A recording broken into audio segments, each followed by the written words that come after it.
Good morning, friends. This is Steve, your desk-bound aviator, welcoming you back to another episode in the ongoing travels of this sim pilot.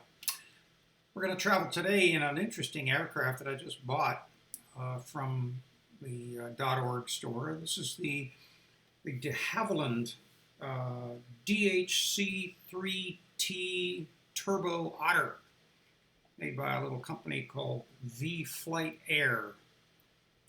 And it's got a lot of great features about it, not the least of which is what you see it's sitting on. It's this particular version of it, and it comes in 3 versions. This particular one is the amphibious, they call it. And it's amphibious because it has wheels, as well as those pontoons you see. And then if you land and you're a little bit far from shore, and you need some assistance getting to shore, you have a handy canoe you can hop into. It's got a couple of paddles strapped to the side there of the pontoons. Really terrific vehicle for getting around. Dehaviland is a company from Canada, and they've made this thing for many years. This one was probably built in the 1950s, and it's probably still flying up there. Carrying cargo, such as you see here, or passengers. You can outfit it with either using a little control panel that's over here on the side of the screen, and pop that up. You can change your radio stack configuration. You can open and close doors. You can change the livery. You can load cargo, adjust your fuel and your weight balance. All of that you can do right within here. You can even remove your ground elements like chocks and things like that. Put covers on the aircraft. I've never even done that, but you can put a cover on it. Looks like that. It's nice. And you can use skis or canoe. That's interesting. I haven't used the skis yet. I would imagine they go on the bottom, and since we're sitting here on the ground, it might not be a good idea. I don't know. Let's try it and see what happens. We've got the canoe. I see. So if you click that, it'll just remove the canoe. So I'll have to do a little more experimentation to see how the skis work. That might work with one of the other versions. There's a version with wheels that has a tail landing wheel and 2 front wheels. That's kind of interesting to taxi around in that. And then there's a version of this which is just a float plane, just has the pontoons. It's a high performer, it's a turbo, and it's got huge flaps here which make it a stall aircraft, so you can practically fly this thing on a dime and land on a dime. Plenty powerful, and it's a lot of fun to fly. So let's go inside and close the doors. Door key here, you can reach that. As I said, you can use that panel, or you can just come over here, and when the cursor turns into an arrow like that, you can do that. We've got our cabin sealed off with a curtain. And there are passengers that come with this, and you can put them in there. They're a little weird to look at, but they're nice. We go up front to the front cabin. We can close our pilot's side door by, again, putting the cursor into an arrow like that, and then you close the door. And I've got this yoke over here on the first officer's side. You can do it either way by just tapping right in that spot right there. And then if you have it over here, you can lock it in position with this gadget down here. Yeah, there's somewhere there's a way to turn that into a hand. Let's see. I don't know. It's not responding to me right now, but normally you can flip that thing and it comes up, and the yoke then rests on that and locks to it. All right, so we'll get things started. I'll first give you a little tour of the panel here. Starting off down here, we have 3 covered switches: the starter, the ignition, and the heater switch. And we want to turn these 2 guys on, the heater and the ignition.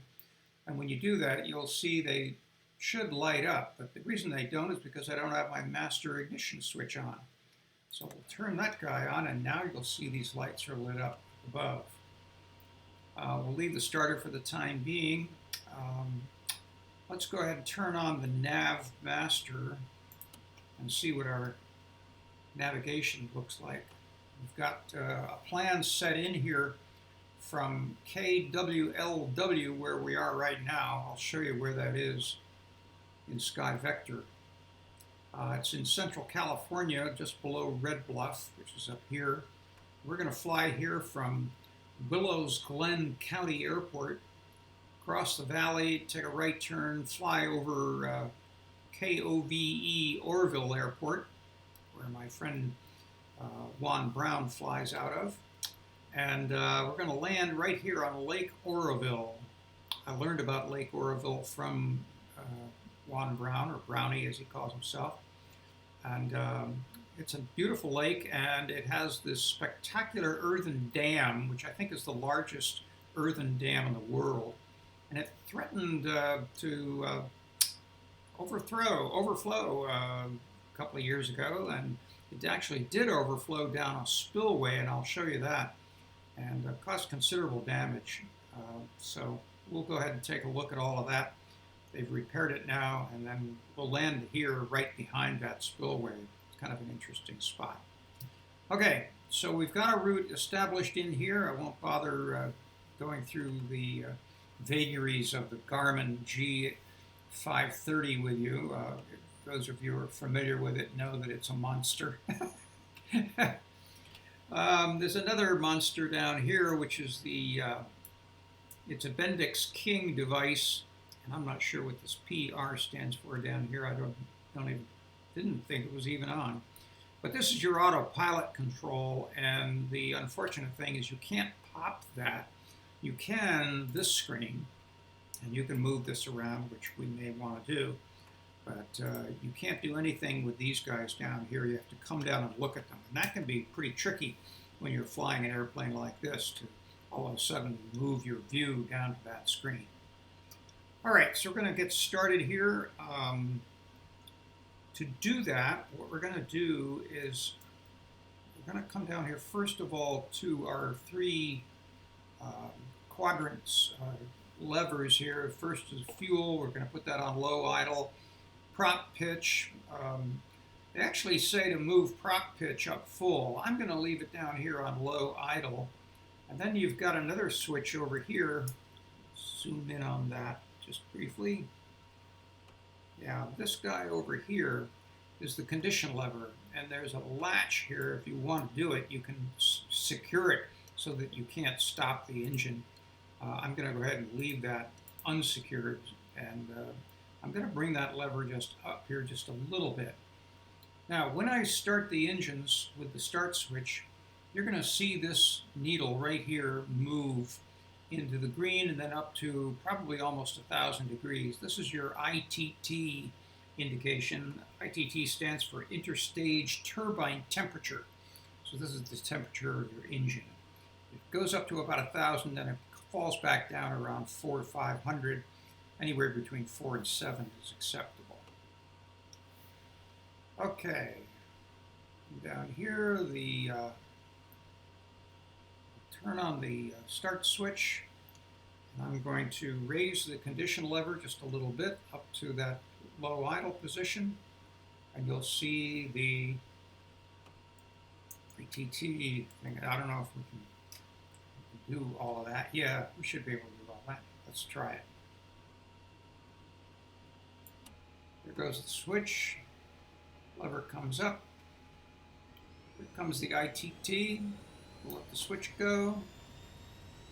That actually only came up to about 800, and now it's settling back down nicely. Take a look outside. Our prop is spinning. We've got it on idle pitch, so it's not pulling us anywhere.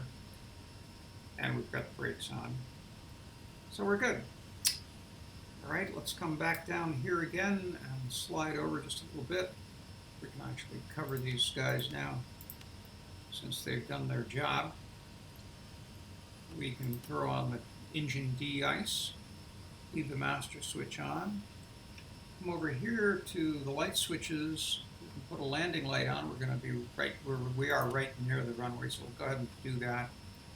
Pitot heat can come on. Nav can go up to nav strobe. And beacon can come on. Nav lights. I guess that doesn't work. Actually, this isn't a, this is a ground blower fan. Yeah, these double switches indicate 3 positions, I believe. Yeah, see that'll, oops. Yep. Okay, it's either on beacon or land light. So we'll leave it on land light. Cabin fan we don't need right now. Instrument lights will turn on. And we can, where there's a dial over here, we have to turn that up.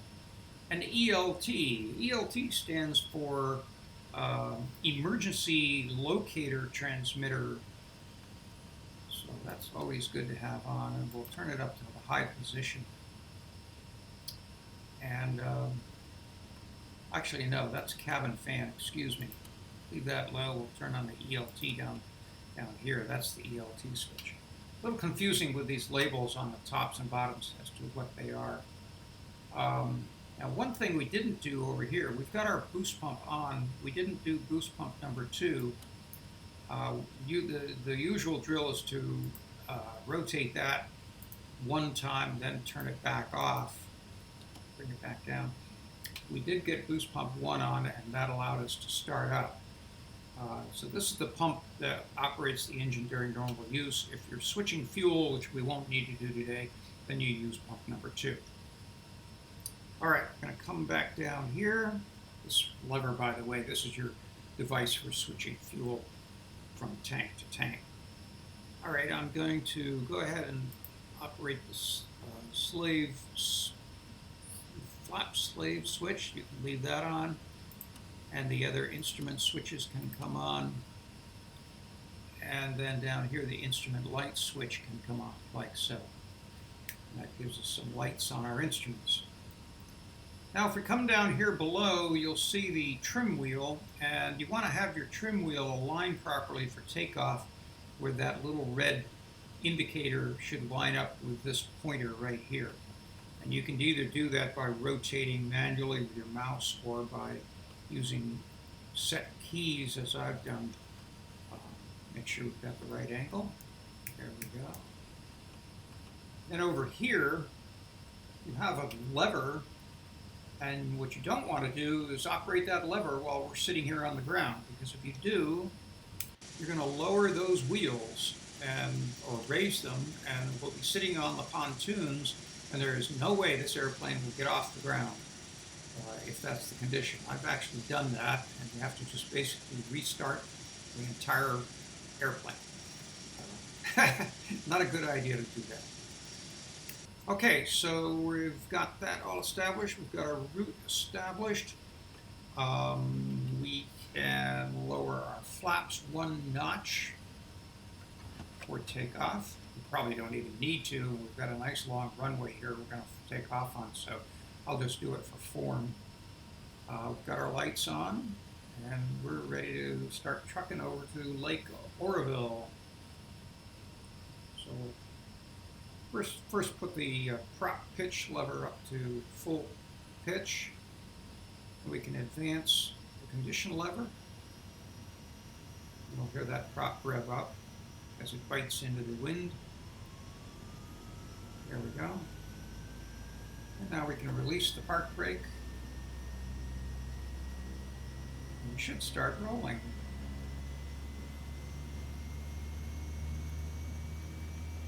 There we go. And the park brake off, actually. So we're just going to come over here on this runway nearby. There are actually 2 runways here. KWLW. You steer the aircraft with your rudders, which is what I'm doing. If you have pedals, you can use those. I'm using paddles instead of pedals because I have a CH Eclipse yoke. Approach 1, It has nice paddles that you can use as rudders.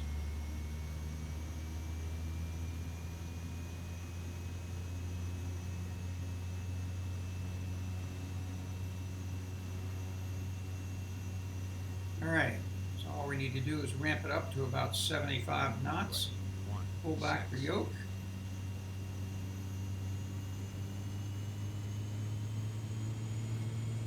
and be on our way.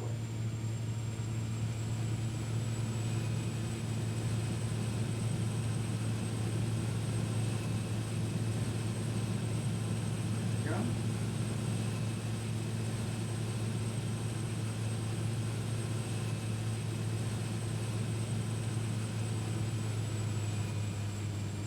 Down a little bit.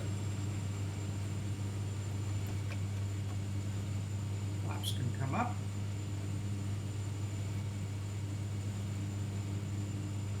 We'll bank around and get on our route. Pop this up, put it over here. You can change the size of this, but I don't mind it in size. And down here you've got AP, and I'm going to go ahead and tap the AP button. That's this guy. You can see my cursor. I'm going to come down here. Let's get ourselves headed in the right direction. Tap AP, and then come over to the second button here, and that gives us our alignment with GPS. First have to switch the CDI button to GPS. And now we're headed toward the route. And what I'm concerned about here is sometimes you need to manipulate this heading dial down here on the panel in order to stay on the route. Let's see what happens here. And it looks like we're doing a little bank on the route. So now I can show you how to raise that landing gear. Take another look down here. All you need to do really is just flip this lever.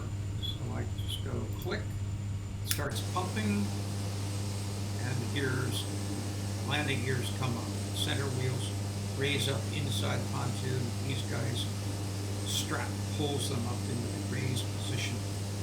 So now they're out of the way.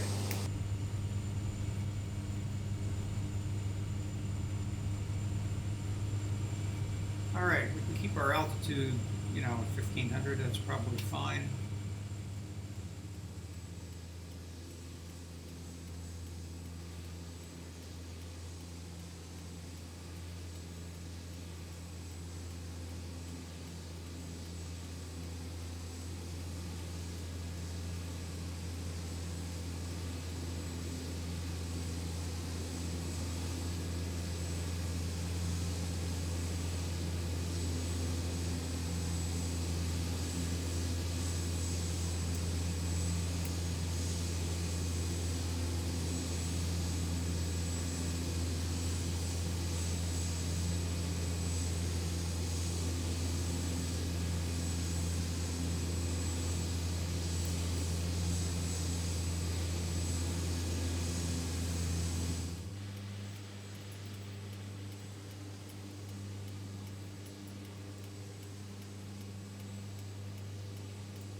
Flat and fertile Central Valley, California.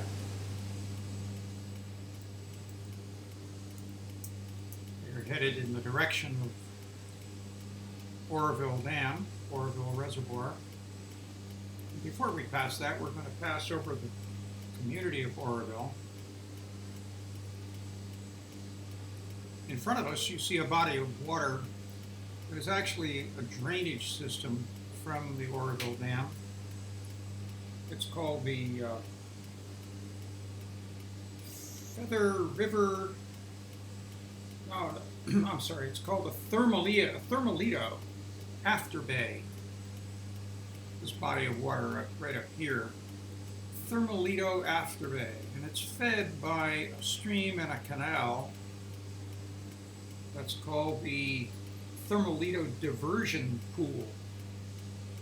which comes out of the reservoir itself. We will pass over that. That thermoledo diversion pool also connects to the Feather River, which runs into this body of water here. You can check all that out on Google Maps if you're interested in it, but I thought you'd be interested in just checking out some of the landscape up here. It's flat, but it doesn't stay flat for long. So we're headed on a direct route straight to Oroville, and what I'm going to do here is maybe follow the Feather River as it comes out of the thermoledo diversion pool. And we'll do a bypass of the drainage runoff from the lake, which is right next to the dam. So I'm going to kill the autopilot, bring us over in this direction.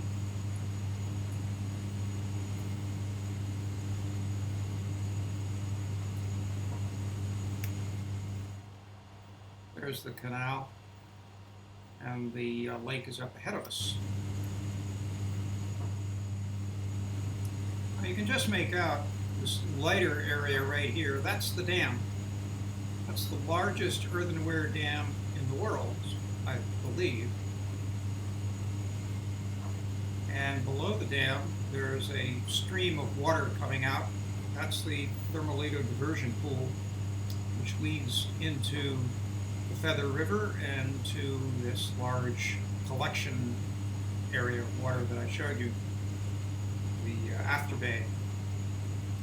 Right next to the dam is the spill-off, or the spill-off channel. We're going to fly right by that, and then we're going to try to land right above it.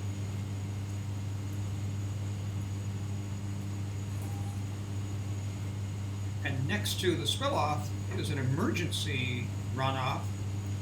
And what happened a couple of years ago, I think it was about 3 years ago actually, the dam almost overflowed because it was so full of spring runoff water. And they had to do something with the water. So they tried letting it through the gates of the spillway, and it just hit some of the cracks in the concrete, which were quite old, and ripped it to pieces. And so the bottom of the spillway just disintegrated, and you had hundreds of millions of tons of water spewing out of this reservoir into this diversion pool that I talked about, this body of water right here. And it was so much that it actually overflowed the emergency spillway and flooded down in this region and wrecked all kinds of stuff.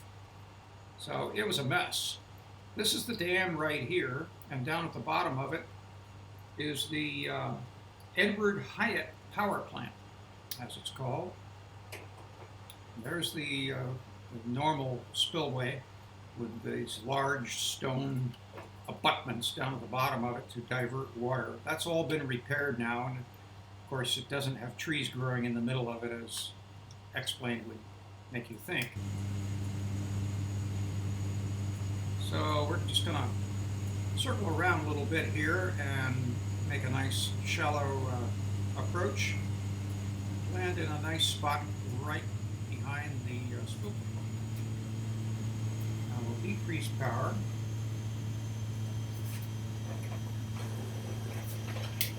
Throw in another notch of flaps. And our target is that little bay you see in front of us. And then we're going to turn around and come back. Now we're at about 1,000. We've got 1,000 feet to go. I want to get the speed down around 60, 65. Keep it nice and level. There's a bump. And settle it down. And now we'll hit the beta. You see that blue light on the panel? That's our props going in reverse, slowing us down. And we can drop our tail fins so we get some directional stability. Alright, we'll take it off data.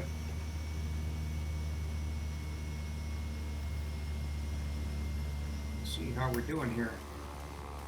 Bouncing around a little bit on the waves. Want to just go behind this little brown area of water here into a little cove right on the other side of the, there's the dam there.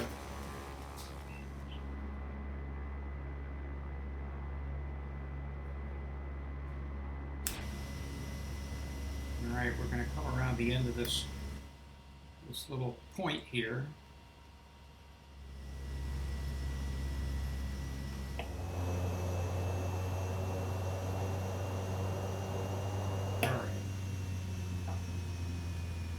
Kill everything.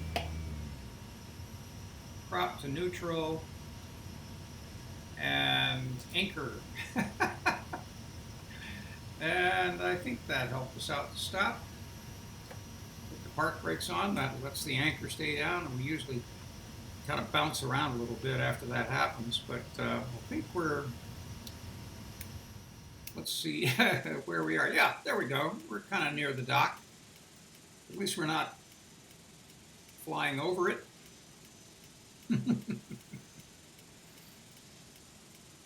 So anyway, that was pretty successful. A landing on the water in the vFlyteAir DHC 3T Turbo Otter. Nice little airplane, very versatile. You can land this thing just about anywhere. You can land it in your backyard. I'll go ahead and bring the flaps up. There we go.